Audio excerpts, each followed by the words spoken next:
60 question का model paper. पहला प्रश्न आप सभी की स्क्रीन पर आ चुका है। क्वेश्चन नंबर 1 क्या कहता है, देखिएगा। बच्चे के उचित विकास को सुनिश्चित करने के लिए उसका स्वस्थ शारीरिक विकास एक महत्वपूर्ण आवश्यकता है। ये कथन नोट्स हार्ड कॉपी रहेगा, स्पीड पोस्ट के जरिए पहुंचेगा आप तक। बाकी जानकारी आपको व्हाट्सएप पर दी जाएगी। अभी आप प्लीज क्लास पर ध्यान दें, एक्स्ट्रा कमेंट्स हम लास्ट में आपके ले लेंगे। चलिए, यहां पर आपसे पूछा जा रहा है कि बच्चे के उचित विकास के लिए जरूरी क्या है, शारीरिक विकास एक महत्वपूर्ण आवश्यकता है। ये कथन सही है या फिर गलत है? आपके सिलेबस में विकास पूरा चैप्टर दिया गया है, विकास, अभिवृद्धि, विकास की अवस्थाएं, सिद्धांत, ये सब आपको पढ़ना है। तो यहां पर पहले ऑप्शन में इन्होंने कहा कि ये गलत है। ठीक है, कह रहा है कि शारीरिक विकास एक महत्वपूर्ण आवश्यकता को इन्होंने गलत बता दिया, तो ये ऑप्शन गलत हो जाएगा।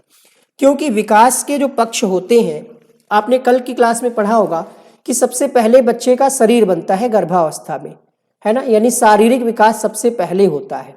और जो शारीरिक विकास होता है इसका संबंध संवेगात्मक विकास से भी होता है, सामाजिक विकास से भी होता है, नैतिक विकास से भी होता है। यानी विकास के जितने भी पक्ष या आयाम है, गामक विकास होता है जिसमें मांसपेशियों का विकास होता है, ये आपस में क्या है, सह संबंधित है। क्या है, को रिलेटेड है।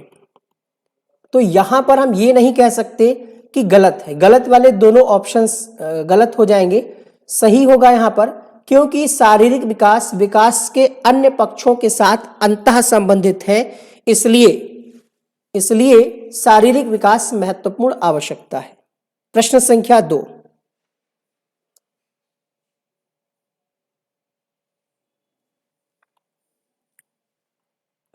मानव विकास है मात्रात्मक गुणात्मक, ए और बी दोनों, उपरोक्त में से कोई नहीं। मानव विकास, देखिए, विकास और अभिवृद्धि के अंतर को समझिए। कोई भी कमेंट को कॉपी और पेस्ट मत करिए। अभी हम आपके कमेंट नहीं रीड कर रहे हैं क्योंकि क्लास डिस्टर्ब हो जाती है। क्लास हजारों बच्चे ऐसे हैं जो बाद में देखते हैं जब उनको समय मिलता है। तो अभी आप क्लास में शांति से पढ़ें और अन्य बच्चों को भी पढ़ने दें। देखिए, विकास मात्रात्मक भी है और गुणात्मक भी है। ठीक है, तो यहां पर आपका विकल्प हो जाएगा ऑप्शन नंबर सी। मानव विकास का मतलब क्या होता है, यहां पर आपको समझते चलना है। मानव विकास का मतलब होता है मानव में होने वाले परिवर्तनों का क्रम, और ये क्रम शुरुआत इसकी कहां होती है, गर्भावस्था से। गर्भधारण से लेकर परिपक्वावस्था तथा मानव की शारीरिक और मानसिक योग्यता, ये क्या है, विकास की प्रक्रिया में धीरे धीरे विकास चलता रहता है। कभी स्पीड कम होती है, कभी ज्यादा होती है, लेकिन ये प्रक्रिया निरंतर चलती रहती है। इसके आपने कुछ सिद्धांत भी पढ़े होंगे, जैसे निरंतरता का सिद्धांत, सिरह पदाभिमुख सिद्धांत, सामान्य से विशिष्ट की ओर सिद्धांत। इसके अलावा पढ़ते हैं कि विकास की भविष्यवाणी की जा सकती है, विकास में संशोधन या बदलाव किया जा सकता है। इसके अलावा जब हम आ जाते हैं विकास के सिद्धांत में, तो सामाजिक सामवेगिक विकास के सिद्धांत में एक आपने पढ़ा होगा एरिक्सन का मनोसामाजिक सिद्धांत। यहां पर कुछ 4-5 पॉइंट में हम ये भी क्लियर कर देते हैं कि अभिवृद्धि और विकास में अंतर क्या है। आप चाहें तो नोट कर लीजिएगा, सिर्फ क्वेश्चन आंसर नहीं, थोड़ा सा व्याख्या भी सुनते चलिए। देखिए, अभिवृद्धि क्या होती है। अभिवृद्धि एक निश्चित समय के बाद रुक जाती है। अभिवृद्धि जो है ये निश्चित समय के बाद रुक जाती है, एक विशेष आयु तक चलती है। जैसे आपके हाथ पैर, जो शारीरिक अंगों का विकास है, ऑलमोस्ट जो भी होना था वो हो चुका है। अब ऐसा नहीं कि आपके हाथ बढ़ करके और दीवार में लगने लगेंगे या छत में लग जाएंगे, या पैर धरती फाड़ करके अंदर घुस जाएंगे, या आप बहुत ज्यादा लंबे हो जाएंगे। ऐसा नहीं होने वाला। अर्थात अभिवृद्धि जितना होना था, एक विशेष आयु तक चलती है प्रक्रिया, वो अब क्या है, रुक गई है। अब अभिवृद्धि नहीं है, अब क्या है, विकास हो रहा है आपका। विकास की प्रक्रिया जन्म से मृत्यु तक चलती रहती है। वृद्धि क्या है, वृद्धि क्या है, वृद्धि विकास का ही एक स्टेप है, विकास का एक कह सकते हैं चरण है। वृद्धि जो है विकास का एक चरण है, और विकास में वृद्धि भी सम्मिलित है। ठीक है, अगर हम बात करें विकास की, तो उसमें गुणात्मक और मात्रात्मक, या हम कह सकते हैं परिमाणात्मक, इसको हम परिमाणात्मक भी कह सकते हैं। ठीक है, दोनों होते हैं। अभिवृद्धि में परिमाणात्मक परिवर्तन होते हैं जिनको हम माप सकते हैं। अगला प्रश्न देखिएगा, प्रश्न संख्या 3। विकास कभी ना समाप्त होने वाली प्रक्रिया है, ये विचार किससे संबंधित है? अंतः संबंध, इनमें से कोई नहीं। एकीकरण, अंतः क्रिया का सिद्धांत। प्रश्न संख्या 3, विकास कभी ना समाप्त होने वाली प्रक्रिया है, ये सिद्धांत आपका कौन सा होता है? ये सिद्धांत होता है आपका निरंतरता का सिद्धांत। तो इस प्रश्न का आपका उत्तर हो जाएगा ऑप्शन नंबर बी। ठीक है, क्योंकि इसका आंसर क्या है? निरंतरता का सिद्धांत। निरंतरता का सिद्धांत जो ये कहता है कि विकास निरंतर, लगातार, सतत चलने वाली प्रक्रिया है, कंटिन्यूअस प्रोसेस। प्रश्न संख्या 3 का उत्तर बहुत सारे बच्चे गलत कर रहे हैं। बहुत सारे बच्चे ए लगा रहे हैं, बहुत सारे बच्चे डी लगा रहे हैं, ऑप्शन नहीं पढ़ रहे हैं। आपको यहां पर बी लगाना है क्योंकि विकल्प दिया नहीं है। समझ गए? अगला प्रश्न देखिए। ऐसे ही प्रश्न जल्दबाजी में आपके गलत हो सकते हैं। ये कमेंट किसका पिन हो गया? अगला प्रश्न देखिएगा, बच्चे के विकास के सिरस्थ सिद्धांत के अनुसार निम्न में से सत्य कथन कौन सा है? बताइए भाई, सत्य कथन कौन सा है? क्वेश्चन नंबर है 4। देखिएगा, विकास सिर से पैर की ओर होता है, विकास पैर से सिर की ओर होता है। आगे इसमें कहा जा रहा है कि विकास मध्य भाग से परिधि की ओर होता है, या फिर उपरोक्त में से कोई नहीं। सिरस्थ सिद्धांत, सिरस्थ इन द सेंस सिर से पैर की ओर। ठीक है, गर्भावस्था में भी बच्चे का सबसे पहले जो है सिर बनता है। क्वेश्चन नंबर 4 की अगर हम बात करें तो यहां पर उत्तर हो जाएगा सिर से पैर की ओर होता है। अगला प्रश्न देखिएगा, क्वेश्चन नंबर 5 क्या कहता है? 5वां प्रश्न है यहां पर, बच्चे के विकास के सिद्धांतों को समझना शिक्षक की सहायता करता है। यानी टीचर को ये सब क्यों पढ़ाया जाता है? विकास के सिद्धांत, ये सब दुनियादारी क्यों पढ़ाई जाती है? पहला ऑप्शन है शिक्षार्थी की आर्थिक पृष्ठभूमि को पहचानने में, कि उसकी आर्थिक स्थिति क्या है, ईयरली या मंथली इनकम क्या है, क्या पढ़ाना चाहिए, यह औचित्य स्थापित करने में, भिन्न अधिगम शैलियों को प्रभावित रूप से संबोधित करने में, या फिर शिक्षार्थी के सामाजिक स्तर को पहचानने में। Question number 5।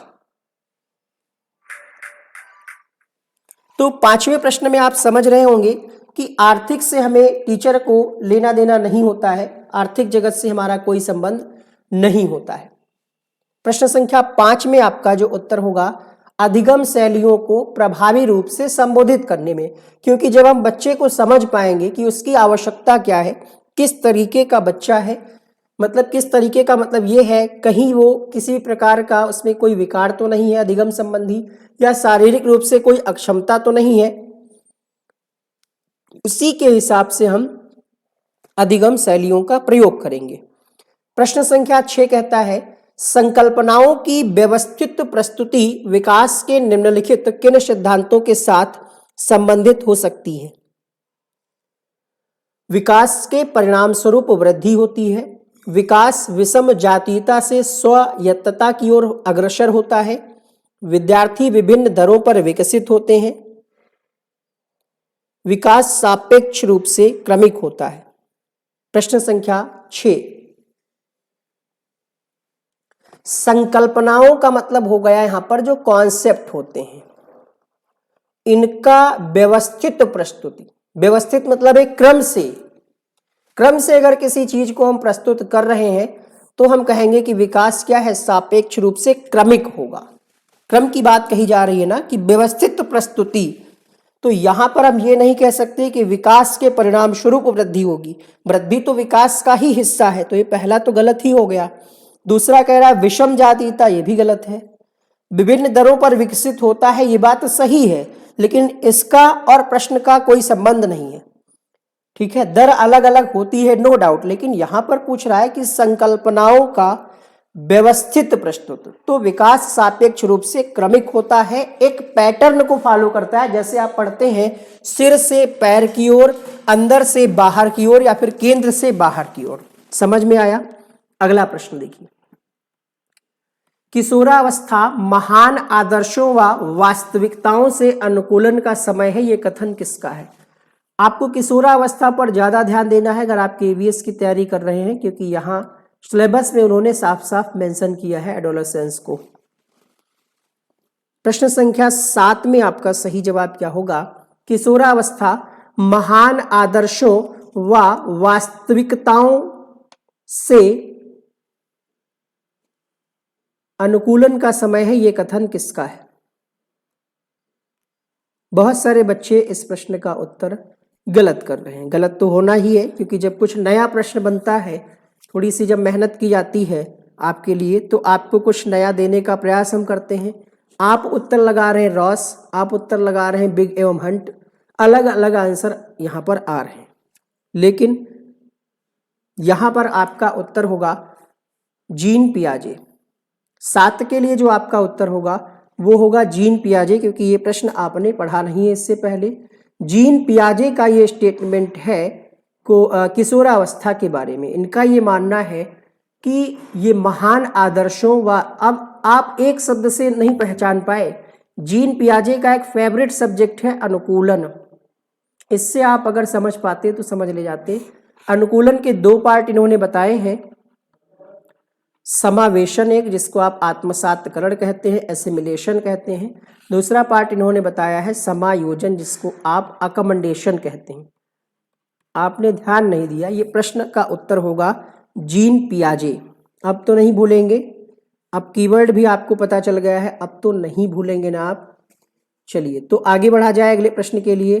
एक सवाल है मेरे मन में, हम आपसे जानना चाहते हैं कि गामक विकास क्या होता है?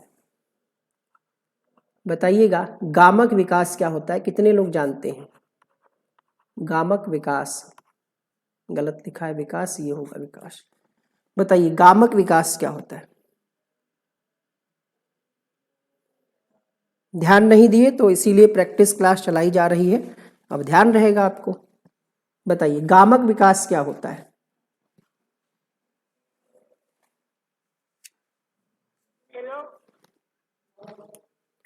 गामक विकास क्या होता है?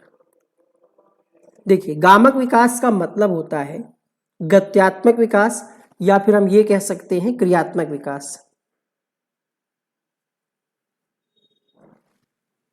हेलो। हाँ बोलिए, क्या है? यह नंबर आपका है? जी, आप कहाँ मिलाया है?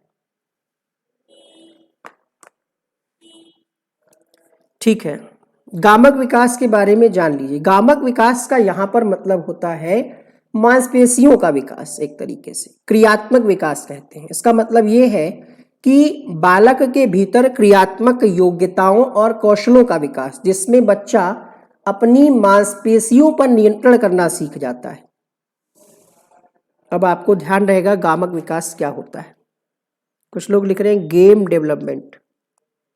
अगला प्रश्न देखिए, the psychology of the child पुस्तक के लेखक कौन है? देखिए ये नंबर हमारा जो है 88, 58, 52, 57, 58 पब्लिक में है नंबर ये, तो इस पे कॉल्स आया करते हैं नोट्स और क्लासेज के लिए, तो वही कॉल किसी ने किया होगा। चलिए क्वेश्चन नंबर 8 की अगर हम बात करें,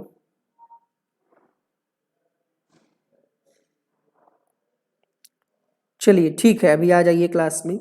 प्रश्न संख्या 8, the psychology of the child पुस्तक के लेखक का नाम है जीन पियाजे। यहां पर आपका उत्तर होगा ऑप्शन नंबर बी। अगला, एक समावेशी संस्था में एक श्रव्य बाधित शिक्षार्थी को शिक्षा हेतु निम्न में से कौन सी रणनीति प्रभावी नहीं होगी?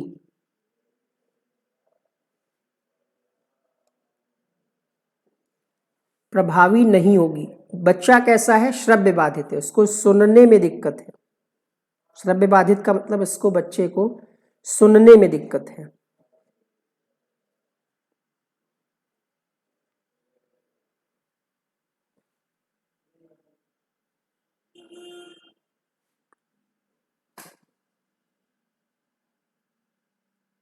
ऐसा नहीं है कि साइकोलॉजी वर्ड आए तो वो बुक पियाजे की ही होगी, ऐसा जरूरी नहीं है। चलिए बताइए फिर, आउटलाइन ऑफ साइकोलॉजी किसकी पुस्तक है? किसी ने कमेंट किया कि साइकोलॉजी वर्ड आ जाए तो वो पियाजे की ही होगी। चलिए बताइए, आउटलाइन ऑफ साइकोलॉजी किसकी बुक है?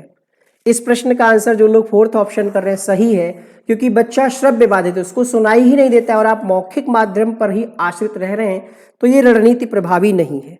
यहां पर आपका उत्तर होगा ऑप्शन नंबर फोर्थ।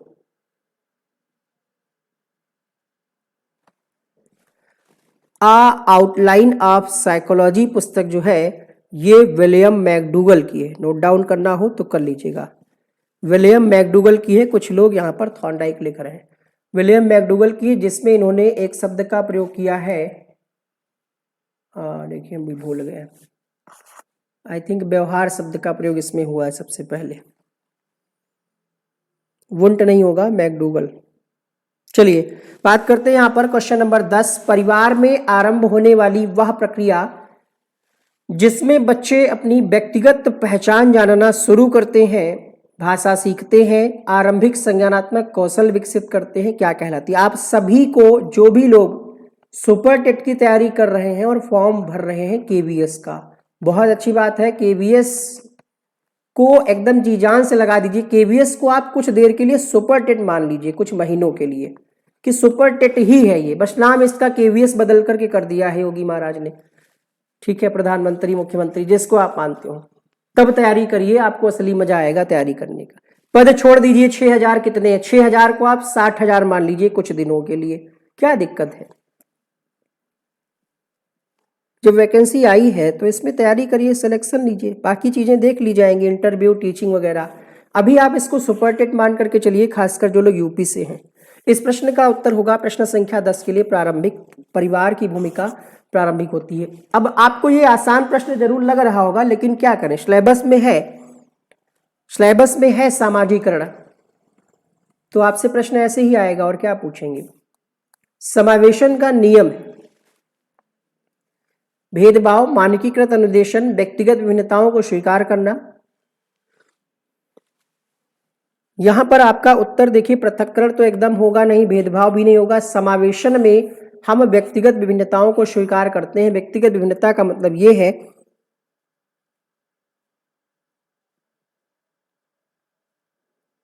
हमने मान लिया, हमें क्या मानने में दिक्कत है? अगर आपको लग रहा है कि हमारे कहने से आपका कोई नुकसान हो रहा है तो कोई बात। साइंस से एक प्रश्न आएगा, आविष्कार और खोज से, पढ़ लीजिएगा।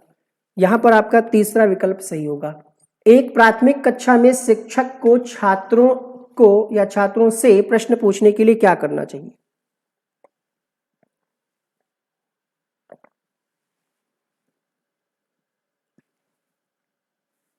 हतोत्साहित नहीं करेंगे, हम बच्चे को प्रोत्साहित करेंगे, अवसर देंगे प्रश्न पूछने के लिए। क्वेश्चन नंबर 13, राष्ट्रीय शिक्षा नीति 2020 किस पर बल देती है? सिलेबस में है राष्ट्रीय शिक्षा नीति। प्रश्न संख्या 13 में आपका उत्तर होगा कॉन्सेप्चुअल लर्निंग, संप्रत्ययी समझ पर जोर देती है कि बच्चे का कॉन्सेप्ट क्लियर हो। यहां पर आपका फोर्थ विकल्प सही हो जाएगा। अगला प्रश्न देखिए, सीखने की वह प्रक्रिया क्या कहलाती है जिसमें बच्चे स्कूल जैसी सामाजिक संस्थाओं में प्रवेश करके सीखते हैं? परिपक्वता, निष्क्रिय सामाजिकरण, प्राथमिक सामाजिकरण, द्वितीय सामाजिकरण। क्वेश्चन नंबर 14 में आपका सही जवाब क्या होगा? स्कूल जैसी। अब स्कूल जो है ये संस्था सामाजिकरण की है, लेकिन प्राथमिक नहीं है, क्योंकि प्राथमिक में हम परिवार को रखते हैं, क्योंकि बच्चा यहीं से बहुत सारी चीजें सीखता है, स्कूल तो बाद में पहुंचता है। तो यहां पर द्वितीयक सामाजिकरण में आपका स्कूल लगाएंगे हम। अगला प्रश्न देखिए, पियाजे के अनुसार कौन सा संप्रत्यय कार्यरूप सूचना को संगठित और प्रतिपादित करता है?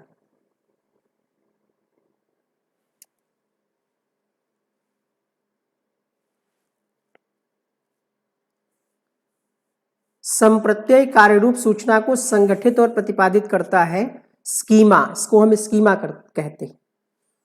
अगला प्रश्न, निम्न में से कौन सी शिक्षा शास्त्रीय पद्धति एक संरचनावादी कक्षा के लिए उपयुक्त नहीं है।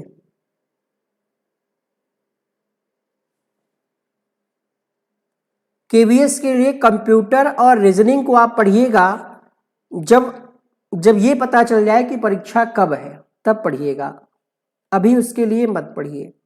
अन्य सब्जेक्ट जो स्कोरिंग सब्जेक्ट है उस पर ध्यान दीजिए, क्योंकि वो 5-5 नंबर के आने हैं, अभी उस पर ज़्यादा समय मत दीजिए। बाकी सिलेबस देख लीजिए क्या क्या आना है। हमारा कहने का मतलब है ये है कि एडमिट कार्ड जब आएगा तो लगभग आपके पास 1 महीने का समय तो होगा ही ना, मतलब एग्जाम डेट जब आ जाएगी तो 1 माह का तो समय होगा कि इस तारीख को हम एग्जाम कराएंगे, तब आप पढ़िएगा कंप्यूटर। खासकर रीजनिंग थोड़ा बहुत पढ़ सकते हैं आप मैथ के साथ, रीजनिंग में आपको प्रैक्टिस चाहिए ज़्यादा से ज़्यादा। क्वेश्चन नंबर 16 में आपका उत्तर होगा, यहाँ पर पूछ रहा है उपयुक्त नहीं है, तो इसका उत्तर हो जाएगा वेधन और दोहराव, रिपीटेशन। यहां पर आपका उत्तर होगा वेधन और दोहराव। आउटलाइन ऑफ साइकोलॉजी पुस्तक मैकडूगल की ही है। क्वेश्चन नंबर 17 क्या कहता है, एक संरचनावादी कक्षा में अध्यापक और छात्रों की भूमिका। आपके सिलेबस में एक टॉपिक है role of teacher, role of, यहां पर आप देखेंगे अगर पीआरटी का सिलेबस, तो आपके सिलेबस में सारी चीजें हैं। ये देखिए, the role of teacher, the role of learner, तो इसी टाइप के प्रश्न आएंगे। हम ये नहीं कह रहे कि यही प्रश्न आ जाएगा। बी पार्ट जो है आपका सिलेबस का, अंडरस्टैंडिंग टीचिंग लर्निंग, उसमें जब आप देखेंगे तो यहां पर आपको मिलेगा एक point, the role of teacher, the role of learner, यानी टीचर की क्या भूमिका है और शिक्षक की क्या भूमिका है। ठीक है, तो इसी टॉपिक का आपका ये वाला प्रश्न है जिसमें पूछा जा रहा है अध्यापक और छात्रों की क्या भूमिका है। तो निष्क्रिय वाले तीनों ऑप्शन गलत है, उत्तर हो जाएगा दोनों ही क्रियाशील हो। अगला प्रश्न, द कंडीशंस ऑफ लर्निंग पुस्तक के लेखक कौन है। BF Skinner, Edward L Thorndike, IP Pavlov. Question number है आपकी स्क्रीन पर 18। द कंडीशंस ऑफ लर्निंग ये पुस्तक है आर.एम. गैने की। ठीक है, अब अगर आपसे पूछ ले यहां पर कि गैने ने क्या काम किया है, तो गैने ने अष्टपदी सोपानकी दी है। आर.एम. गैने ने अष्टपदी सोपानकी दी है। 8 पद कौन कौन से बताए हैं, किसी को याद हो तो कमेंट करे, वरना लिख ले। 8 प्रकार का अधिगम इन्होंने बताया। प्रश्न आपसे पूछता है सबसे निम्नतम स्तर का कौन सा है, एक प्रश्न पूछता है सबसे उच्चतम स्तर, तो नोट डाउन करिएगा। सबसे निम्नतम में आ जाता है आपका संकेत अधिगम, जिसमें बच्चा संकेत के द्वारा सीखता है। दूसरा है उद्दीपन श्रृंखला अधिगम, ये आपको आने चाहिए, प्रश्न पूछ लेगा निम्नलिखित में से कौन सा गैने के अनुसार अधिगम का प्रकार नहीं है। तो आप कैसे उत्तर करेंगे, जब पढ़े होंगे ना इसके बारे में तभी तो करेंगे। उद्दीपन अनुक्रिया। तीसरा होता है आपका श्रृंखला अधिगम, क्या होता है, श्रृंखला अधिगम। चौथा होता है शाब्दिक साहचर्य अधिगम, शाब्दिक साहचर्य अधिगम। पांचवा होता है प्रत्यय अधिगम, कॉन्सेप्चुअल लर्निंग कह सकते हैं, प्रत्यय अधिगम। छठा होता है यहां पर सिद्धांत आधारित अधिगम, इसको हम किसी और नाम से भी कहीं पढ़ सकते हैं, अधिनियम या सिद्धांत अधिगम भी इसको कह सकते हैं। एक कोई मिस हो गया क्या, 1 2 3 4 5 6, संकेत, उद्दीपन, श्रृंखला, शाब्दिक, विभेदी अधिगम छूट गया यहाँ पर। 5वें नंबर पे होगा विभेदी अधिगम। और सबसे लास्ट में होता है 8वें नंबर पर समस्या समाधान। तो आपसे पूछता है सबसे निम्नतम स्तर, सबसे उच्चतम स्तर, तो समस्या समाधान जो है सबसे उच्चतम स्तर है, याद रहेगा आपको।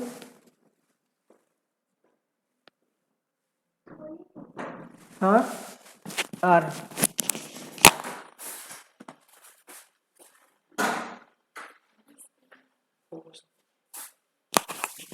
क्वेश्चन नंबर 18 यहां पर था और इसका आंसर हो जाएगा आर.एम. गैने। क्वेश्चन नंबर 19 देखिएगा, निम्न में से क्या समावेशी कक्षा में शिक्षक की भूमिका नहीं है। फिर से आ गया आपसे एक प्रश्न शिक्षक की भूमिका के बारे में।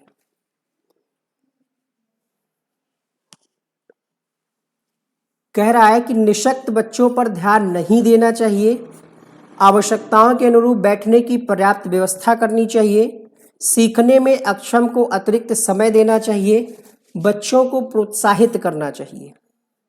पूछ रहा है नहीं है।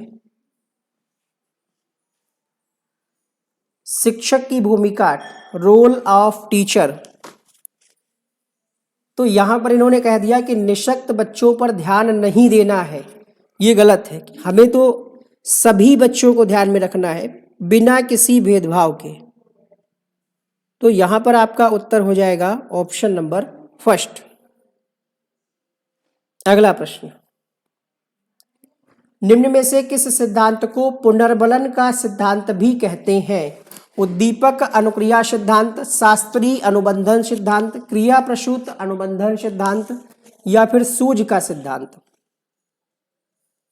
पुनर्बलन का सिद्धांत कहा जाता है क्रिया प्रसूत अनुबंधन का सिद्धांत। प्रश्न बनता है कि क्रिया प्रसूत अनुबंधन सिद्धांत दिया किसने?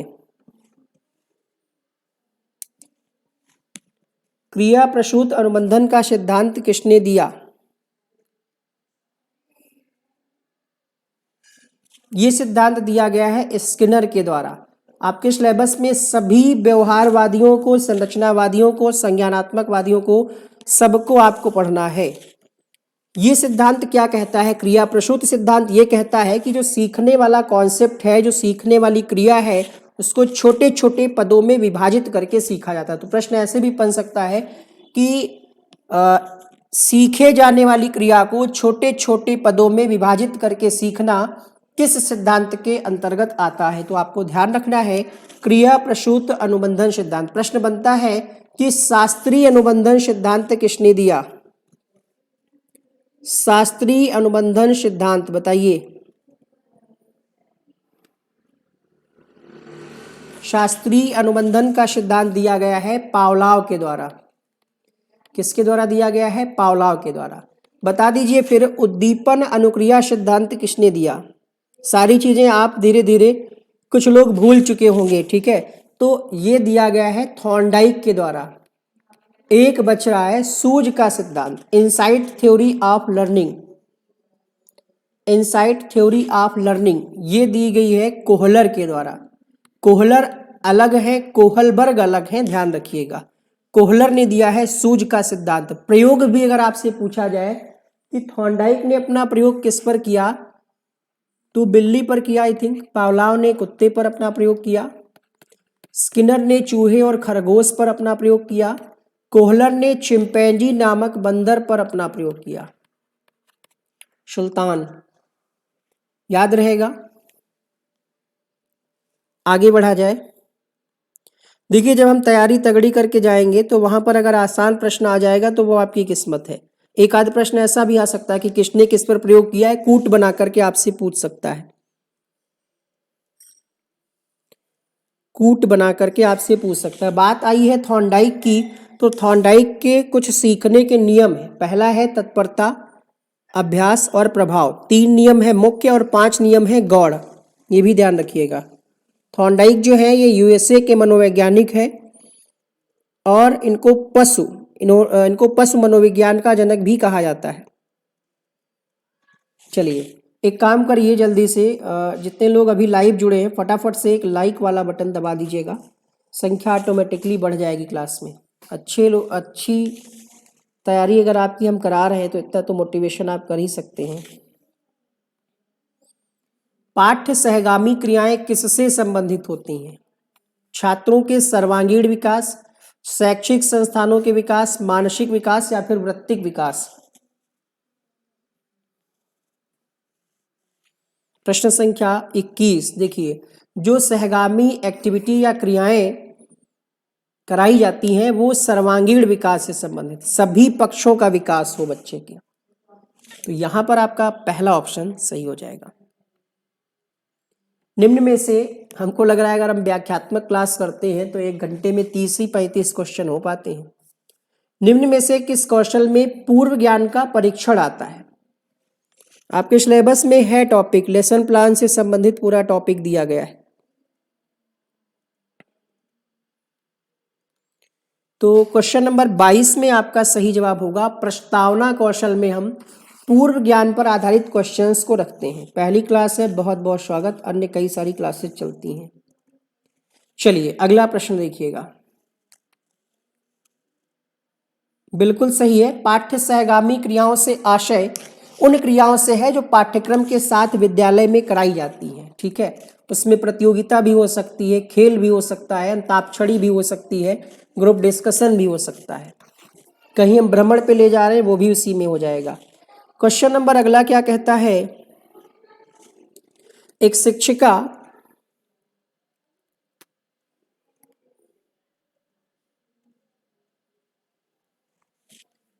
अर्थपूर्ण अधिगम को कैसे बढ़ावा देगी? वेधन और अभ्यास द्वारा, प्रैक्टिस के द्वारा, प्रतिस्पर्धा, या फिर विषय वस्तु को विद्यार्थियों के साथ जीवन पुरस्कार देना गलत है। जरूरी यह है कि जो भी आप पढ़ा रहे हो, जो भी विषय वस्तु हो, उसको बच्चों के दैनिक जीवन के साथ संबंधित करके आप पढ़ाइए। ये बेहतर ऑप्शन होगा यहाँ पर। तो तीसरा विकल्प यहाँ पर सही हो जाएगा। लेव वाइगोत्स्की के संज्ञानात्मक विकास के सिद्धांत को डैश कहा जाता है? क्या कहा जाता है? पहला ऑप्शन है यहाँ पर मनोगतिशील, मनोलैंगिक, सामाजिक, सांस्कृतिक, या फिर व्यवहारात्मक। Question number 24।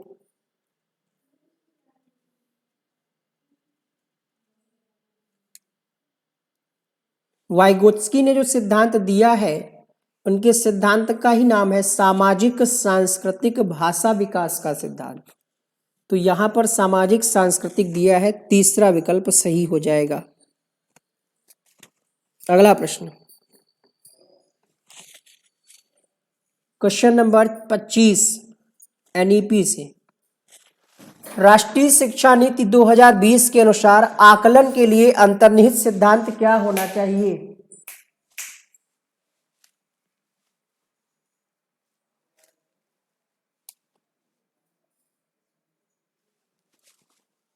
Question number 25।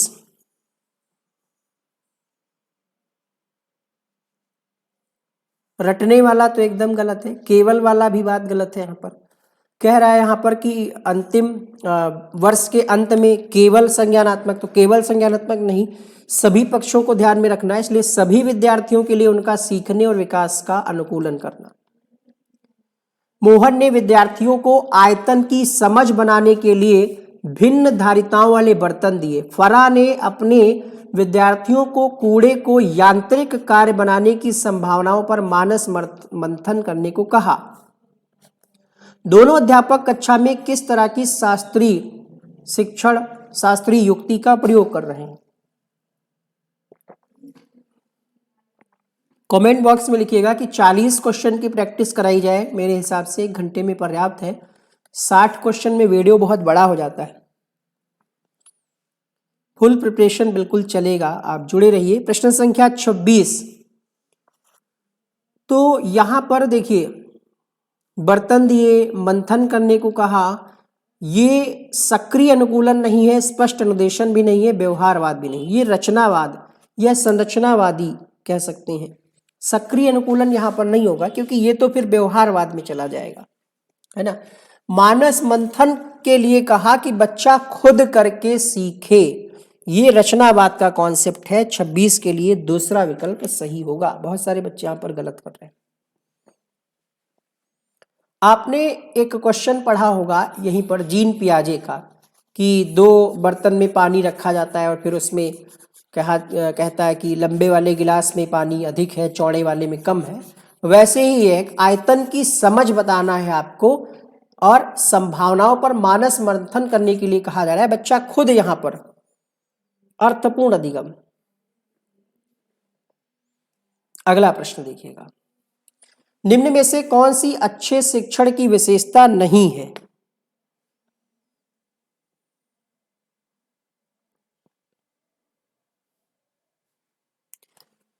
तो जो टीचर है, यानी जो पढ़ा रहा है, ठीक है, अध्यापक, वेधन मतलब बोरिंग, ठीक है, इंग्लिश में हम बोरिंग कह सकते हैं।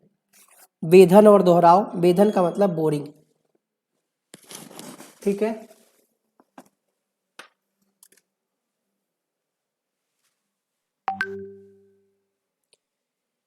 तो तो टीचर जो है वो स्वेच्छाचारी नहीं होना चाहिए, जनतांत्रिक हो, सहानुभूतिपूर्ण हो, वांछनीय सूचनाएं देने वाला हो, अपने मनमर्जी का ना हो कि जो मन में आए वो करे, बच्चों की आवश्यकताओं रुचियों को ध्यान में रखे। थॉर्नडाइक ने अपने सिद्धांत को किस शीर्षक से सिद्ध किया? नो डाउट कुछ क्वेश्चन आपको आसान लगेंगे, कोई भी पेपर हो, कोई भी मॉडल पेपर हो, अभी तक जो आपने एग्जाम दिया है कुछ क्वेश्चन आपको आसान उसमें मिले होंगे। जैसे ये वाला क्वेश्चन है, बहुत आसान है, लेकिन कई बार जल्दबाजी में उत्तर गलत हो जाता है, कई बार आप प्रैक्टिस नहीं करते, इस कारण से गलत हो जाता है। 60 में 60 तो तभी आएगा ना जब आप आल टॉपिक को एकदम निचोड़ डालेंगे। उत्तर होगा प्रयास एवं भूल, प्रयत्न एवं त्रुटि का सिद्धांत भी कहते हैं। 28 के लिए अब हमें नजर है उस बच्चे की जो इस प्रश्न का भी उत्तर गलत करेगा। है कोई ऐसा? आज करंट नहीं, करंट अफेयर्स आज नहीं है फिलहाल, पेडागोजी की स्पेशल सीरीज चला रहे हैं। बताइएगा, यहाँ पर पूछा जा रहा है सामाजिक मूल्य कौन सा है? सहायता परक व्यवहार, प्राथमिक लक्ष्य, मूल प्रवृत्ति, आक्रामकता की आवश्यकता तो नहीं ही होगा सामाजिक मूल्य। सारी क्लास 8 बजे होती है, इसीलिए तो हमारी क्लास 7 बजे होती है। आप 7 से 8 देख सकते हैं, 8 बजे हमारी कोई क्लास नहीं। 29 की अगर हम बात करें तो सहायता परक व्यवहार सामाजिक मूल्य है। अगर कोई विकलांग व्यक्ति रोड पार कर रहा है या फिर कोई दृष्टिबाधित व्यक्ति रोड पार कर रहा है, अगर आप उसकी मदद करते हैं, या कोई बच्चा जो दृष्टिबाधित है, पढ़ने में उसको समझने में कुछ दिक्कत है, आप उसको समझा दे रहे हैं, तो ये आप सहायता कर रहे हैं, ये सामाजिक मूल्य है, सहायता परक व्यवहार। अगला प्रश्न, कोहलर निम्न में से किससे संबंधित है? अभिप्रेरणा का सिद्धांत, विकास का सिद्धांत, नैतिक विकास का सिद्धांत, अधिगम का सिद्धांत, बताइए जरा।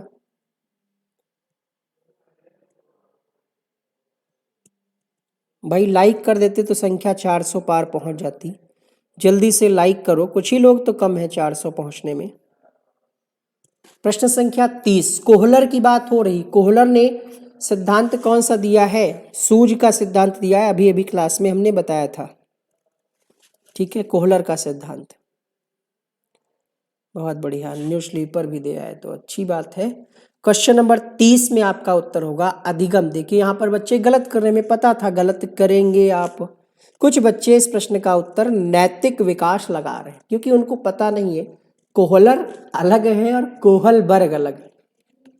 बहुत आसान प्रश्न है, जिसको आता है, और जो कंफ्यूजन में है, डाउट में है, वो गलत कर देगा। जो लोग इसका आंसर नैतिक विकास लगा रहे हैं वो गलत है। बिल्कुल सही, क्योंकि नैतिक विकास का सिद्धांत कोहलबर्ग ने दिया है, कोहलवर्ग ने दिया है, समझिएगा इस बात को। अगला प्रश्न बिल्कुल सही है और क्लास मिस नहीं होगी, 7 बजे टाइम फिक्स है अपनी क्लास का। संज्ञानात्मक प्राप्ति का न्यूनतम स्तर क्या है? ब्लूम टैक्सोनॉमी याद करिए, कल की क्लास में बताया था। क्वेश्चन से संबंधित जो व्याख्या होगी, इससे आपका कॉन्सेप्ट क्लियर होगा और आपका बेस क्लियर होगा, और आपने जो भी चीजें पढ़ रखी उसका रिवीजन भी हो जाएगा। प्रश्न संख्या यहाँ पर 31 की बात करें, न्यूनतम पूछ रहा है, तो सबसे पहले हमने एक आपको नोकिया मोबाइल का एग्जाम्पल दिया था। सबसे पहले हमें किसी के बारे में ज्ञान होता है, फिर बोध होता है, फिर हम उसका प्रयोग करते हैं। तो अगर आपसे पूछे कि न्यूनतम स्तर तो ज्ञान, उच्चतम पूछे तो अंत में आप मूल्यांकन करते हैं। एल्बर्ट बंडूरा किस सिद्धांत से संबंधित हैं? सामाजिक अधिगम, व्यवहारात्मक सिद्धांत, विकास का संज्ञानात्मक सिद्धांत, विकास का मनोसामाजिक सिद्धांत। इस क्लास का पीडीएफ आपको हमारे टेलीग्राम ग्रुप में मिलेगा, जिससे जुड़ने का तरीका जो है वो वीडियो के नीचे कमेंट बॉक्स में पहले कमेंट में मिल जाएगा। शेयर करेंगे कल इसका पीडीएफ। एल्बर्ट बंडूरा संज्ञानवादी नहीं है, मनोसामाजिक सिद्धांत किसने दिया, जल्दी से कमेंट करिए। और अल्बर्ट बंडूरा सिद्धांत है ये सामाजिक अधिगम का। एक प्रश्न बनता है कि अल्बर्ट बंडूरा ने जो सामाजिक अधिगम का सिद्धांत दिया है, तो अल्बर्ट बंडूरा ने अपना प्रयोग किस पर किया? ऑप्शन ए कुत्ते पर, ऑप्शन बी हाथी पर, ऑप्शन सी मटर पर, ऑप्शन डी हमें नहीं पता है, मुझसे मत पूछो ना, यानी इनमें से कोई नहीं या हमें नहीं पता। बताइए, ईमानदारी से बताइएगा। हो गए 400 लोग है। देखिए आपके लाइक में, आपके शेयर में वो दम है जो आप क्लास को बेहतरीन बना सकते हैं। 404 लोग हमें फिलहाल देख पा रहे हैं। ये वीडियो ट्रेंड करेगा, सभी लोग लाइक करें, प्लेलिस्ट अपडेट कर देंगे। बताने के लिए धन्यवाद। प्रश्न संख्या आपका है 32 और लाइक करने के लिए बहुत बहुत धन्यवाद। यहाँ पर आपने 300 लोगों ने लाइक किया है, ठीक है। तो किस पर प्रयोग किया था बताइए? बेबी डॉल पर और जोकर पर इनका प्रयोग था। बेबी डॉल और जोकर पर इनका प्रयोग था। भूल गए हैं तो रिवीजन करिए, ठीक है। अच्छा, ये किस पर आधारित अधिगम पर जोर देते हैं कि बच्चा कैसे सीखता है समाज में? पहला ऑप्शन प्रेरणा द्वारा, प्रेरणा द्वारा। दूसरा ऑप्शन अभ्यास द्वारा। तीसरा ऑप्शन अनुकरण द्वारा। चौथा है यहां पर त्रुटि द्वारा। बताइए, जो एल्बर्ट बंडूरा का सिद्धांत है किस पर जोर देते हैं?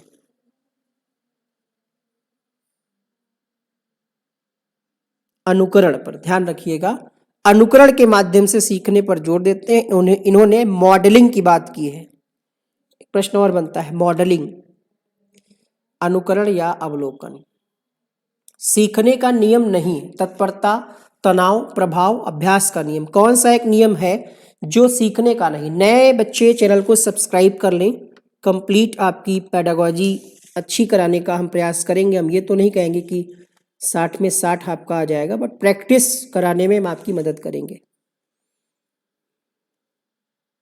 क्वेश्चन नंबर 33 की अगर हम बात करें तो यहां पर आपका उत्तर होगा तनाव का नियम ऐसा कोई नहीं दिया गया है। उत्तर होगा ऑप्शन नंबर बी, तत्परता, प्रभाव और अभ्यास। एरिक एरिक्सन ने दिया है मनोसामाजिक सिद्धांत, बिल्कुल सही चुनमुन जी, ठीक है। 33 के लिए दूसरा विकल्प। कार्य को आरंभ करने, जारी रखने और नियमित करने की प्रक्रिया क्या है? गुड एनफ की ये परिभाषा है। प्रणाम रजनीश, मेहर, कुशवाहा, रवि, रणवीर, नीरज, विनय, श्रेया, कोमल, रिंकी, लाडो, अभी। क्वेश्चन नंबर 34 में आपका सही जवाब होगा कार्य को, ये गुड एनफ की परिभाषा है मोटिवेशन यानी अभिप्रेरणा या प्रेरणा की। उत्तर होगा यहां पर पहला ऑप्शन। क्वेश्चन नंबर 35, दूसरे व्यक्ति के बाह्य व्यवहार की नकल क्या है? बहुत अच्छा प्रश्न है। 50% से ज्यादा बच्चे इस प्रश्न का उत्तर गलत करने वाले हैं।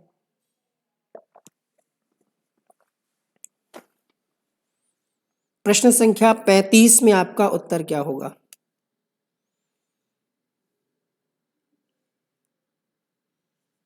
आठ लोगों को शेयर किया है तभी तो बच्चे आए हैं कुछ नए। अनुकरण होगा। सीखना या अधिगम तब होता है जब आपसे कहा जाता है व्यवहार में स्थायी परिवर्तन, तब आप अधिगम, लर्निंग या सीखना लगाते हैं जब स्थायी परिवर्तन होता है। बाह्य व्यवहार की नकल कर रहे हैं तो इसको हम कहते हैं कॉपी या अनुकरण। अगला प्रश्न देखिए, सीखना जो लोग लगा रहे हैं इसको करेक्शन करें। वह शिक्षिका जो यह मानती है कि उसकी कक्षा का प्रत्येक छात्र अधिक अध्ययन करने से अपना प्रदर्शन सुधारने में सक्षम है, बच्चों की सफलता का श्रेय किसको जाएगा? बच्चों की योग्यता को, बच्चों के प्रयत्न को, बच्चों की घबराहट को, आनुवांशिक रचना को?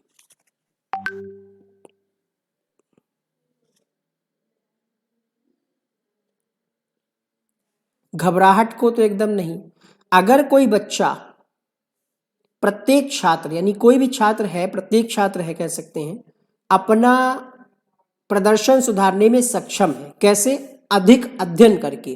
तो ये जो इसका क्रेडिट यानी इसका श्रेय, यही तो है क्रेडिट। जैसे अगर आप सफल होते हैं तो उसका क्रेडिट भी आपको ही जाएगा। हाँ, सहयोग करने में आपका study material, books, live classes, video lectures हो सकते हैं, लेकिन जो रियल आप योगदान जो है, जो रियल योगदान है वो आपका है, जो क्रेडिट मिलेगा वो आपको मिलेगा। दूसरा विकल्प यहाँ पर सही होगा। प्रेक्षणात्मक अधिगम संप्रत्यय किसके द्वारा दिया गया? Tolman, Bandura, Thorndike, Kohler. उत्तर होगा क्वेश्चन नंबर 37 के लिए आपका यहाँ पर बेंडूरा ने दिया है प्रेक्षणात्मक अधिगम कॉन्सेप्ट। शिक्षा का अधिकार आपके सिलेबस में है, आरटीई, एनईपी, पॉक्सो अधिनियम, ये सब आपको पढ़ाया जाएगा। अगर आप सपोर्ट करेंगे तो हम थ्योरी की भी क्लासेस कुछ अपलोड करेंगे। सपोर्ट का मतलब ये है कि जो भी क्लासेज आए उसको आप देखिए, कमेंट करके बताइए अच्छी लगी, खराब लगी, सुधार की क्या आवश्यकता है, तभी हम और मोटिवेटेड फील करेंगे। उत्तर होगा यहाँ पर आपका जो राइट टू एजुकेशन आरटीई 2009 जो है ये देश भर में कब लागू हुआ? 38वें प्रश्न में आपका उत्तर होगा 1 अप्रैल 2010। यहां तक तो बात आसान थी, लेकिन इसके आगे के जो 5 प्रश्न है उसमें आपकी हालत खराब हो जाएगी। क्वेश्चन नंबर 39, निशुल्क एवं अनिवार्य अधिकार शिक्षा अधिनियम यानी आरटीई 2009। देखिए, क्लास का उद्देश्य नाम लेना नहीं है, ठीक है, क्लास का उद्देश्य है आप सफल हो, है ना। नाम लेंगे तो फिर नाम ही लेते रह जाएंगे, पढ़ाएंगे कब, है ना। नाम तो आपका ऑटोमेटिकली होगा जब आपका सिलेक्शन होगा और आपका टॉप 100 में आपका नाम होगा, वो नाम असली खुशी देगा। केवीएस में आए हुए क्वेश्चन, बिल्कुल। ये बताइए आपको राष्ट्रपति के द्वारा इसको कब मंजूरी दी गई? 39वें प्रश्न में आपका सही जवाब होगा अगस्त 2009 में। 39 में आपका आंसर होगा अगस्त 2009। अगला प्रश्न देखिएगा, 1 अप्रैल 2010 से लागू किए जाने की घोषणा राष्ट्रपति। आपसे प्रश्न ऐसे भी बन सकता है कि जब आरटीई 2009 लागू हुआ तो उस समय राष्ट्रपति कौन था? तो राष्ट्रपति आपकी थी प्रतिभा देवी सिंह पाटिल। पूछा जा रहा है कि राष्ट्रपति के द्वारा घोषणा कब की गई? 40वें प्रश्न का उत्तर होगा 22 फरवरी 2010 को प्रतिभा देवी सिंह पाटिल के द्वारा ये घोषणा की गई थी। उत्तर होगा यहां पर आपका ऑप्शन नंबर सी।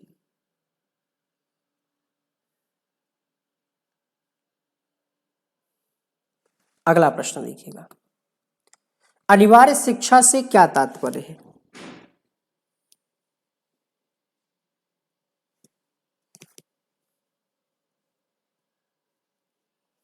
अनिवार्य शिक्षा का मतलब क्या है? 41, 6 से 14 वर्ष के बालकों का विद्यालय में प्रवेश, उपस्थिति और अनिवार्य शिक्षा, तीनों ही चीजें, सिर्फ मुफ्त शिक्षा नहीं बल्कि विद्यालय में प्रवेश पर कोई शुल्क नहीं लिया जाएगा बच्चों से, कोई दंड नहीं दिया जाएगा बच्चों को, ठीक है। तो यहां पर आपका उत्तर हो जाएगा ऑप्शन नंबर बी। अगला, निशुल्क एवं अनिवार्य शिक्षा अधिकार अधिनियम 2009 के अंतर्गत प्रारंभिक शिक्षा से क्या तात्पर्य? 70% से ज्यादा लोग इस प्रश्न का उत्तर गलत कर सकते हैं। बताइए, प्रारंभिक शिक्षा से क्या मतलब है? कक्षा 1 से 5 तक की शिक्षा, कक्षा 1 से 8 तक की शिक्षा, 1 से 10 या फिर 6 से 8? तो 6 से 8 तो होगा नहीं। आरटी 2009 के अंतर्गत प्रारंभिक शिक्षा का मतलब होता है 1 से 8 तक की शिक्षा। प्राथमिक अलग है, प्राथमिक स्तर नहीं पूछ रहा है जो प्राइमरी के मास्टर होते हैं, प्राथमिक वो कक्षा 1 से 5 तक पढ़ाते हैं। यहां पर आपसे पूछ रहा है प्रारंभिक शिक्षा। प्रारंभिक शिक्षा यानी 1 से 8 तक की शिक्षा। जो लोग 5 बता रहे हैं वो पूर्णतः गलत है। अगला प्रश्न देखिएगा, बच्चों के लिए निशुल्क एवं अनिवार्य शिक्षा के प्रावधान का अधिनियम कौन सा है? Free education act, the right of children to free and compulsory education, right to education, free education, right for compulsory. क्या उत्तर होगा इस प्रश्न का? क्वेश्चन नंबर 41 ऑप्शन में डी क्यों नहीं होगा, देख लेते हैं। तो आपने अभी अभी पढ़ा है राइट टू एजुकेशन, 43 में आपका उत्तर होगा आरटीई, राइट टू एजुकेशन। बहुत सारे बच्चे जो पढ़ कर के नहीं गए होंगे उनको लगेगा कि भाई निशुल्क है तो फ्री एजुकेशन एक्ट हो जाएगा, लेकिन नहीं। इसका आंसर आपका होगा ऑप्शन नंबर। अच्छा, यहां पर एक ऑप्शन दिया है 1 और 2 दोनों। संबंधित सरकार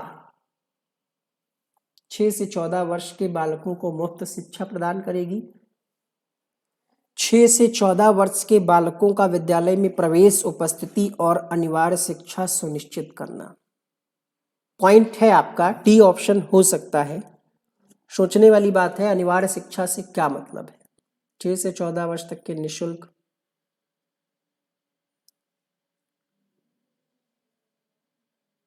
ये जिम्मेदारी केंद्र और राज्य सरकार की है। आई थिंक इसीलिए इसका आंसर बी माना गया है, लेकिन बहुत सारे लोग कह रहे हैं कि डी होगा।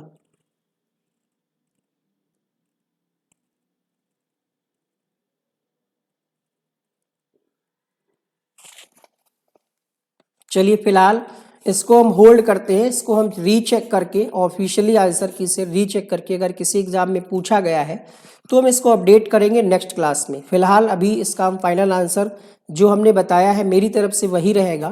फिर भी अगर इसमें कुछ आंसर है, ठीक है। यहाँ पर एक शब्द परेशान कर रहा है, संबंधित सरकार। इस वजह से इसका हम 1 और 2 नहीं बता रहे हैं। हम इसको चेक करके नेक्स्ट क्लास में बता देंगे कि आंसर क्या दिया गया। ऐसे नहीं बताएंगे कि आपने कह दिया और हमने मान लिया। फैक्ट चेक करके आपको बताएंगे। प्रश्न है, खोज विधि के जनक कौन है? और टेलीग्राम से अगर आप जुड़े हैं तो वहां पर हम जल्दी अपडेट कर देंगे।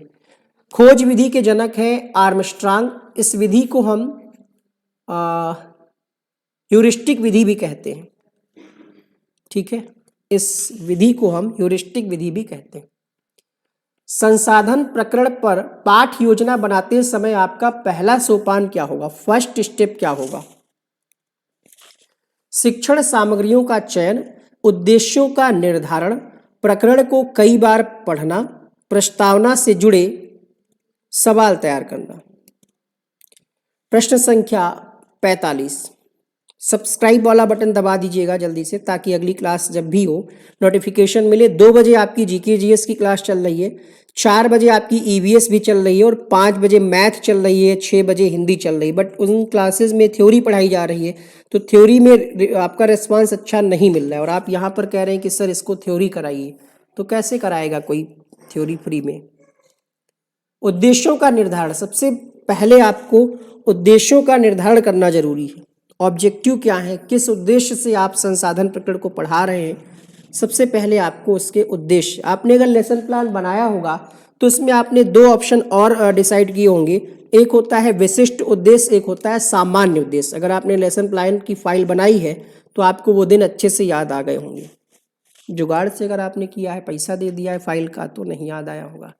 सूचना को छोटे छोटे भागों में बांटकर अंश तथा पूर्ण में संबंध स्थापित करने की योग्यता क्या कहलाती है? विश्लेषण, बोध, आत्मानुभूति, अनुप्रयोग।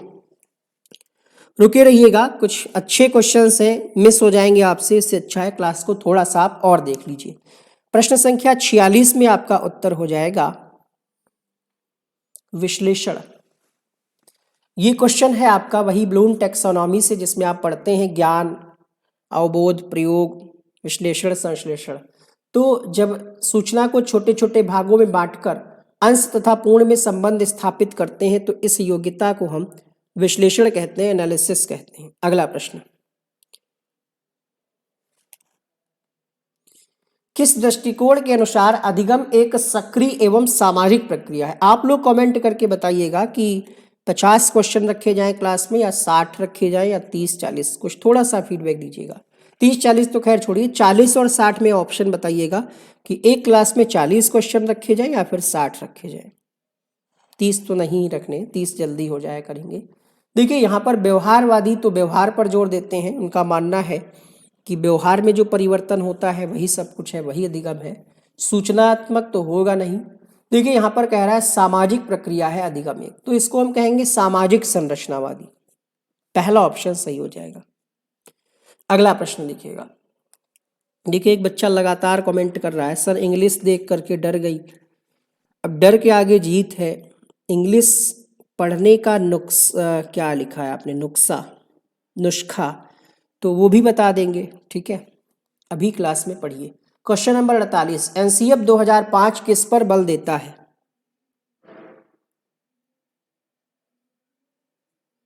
आपका डरना जायज है।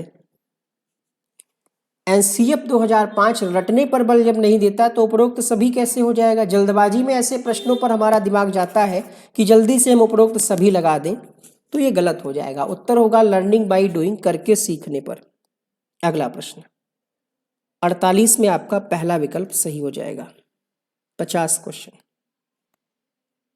अगला देखिए, एनसीएफ 2005 का सूत्र क्या है?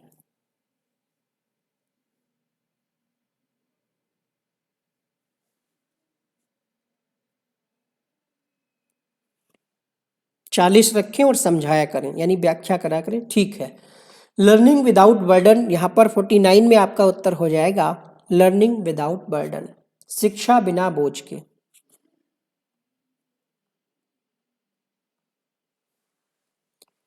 एनसीएफ 2005 का प्रारंभ रविंद्रनाथ टैगोर के किस निबंध से होता है?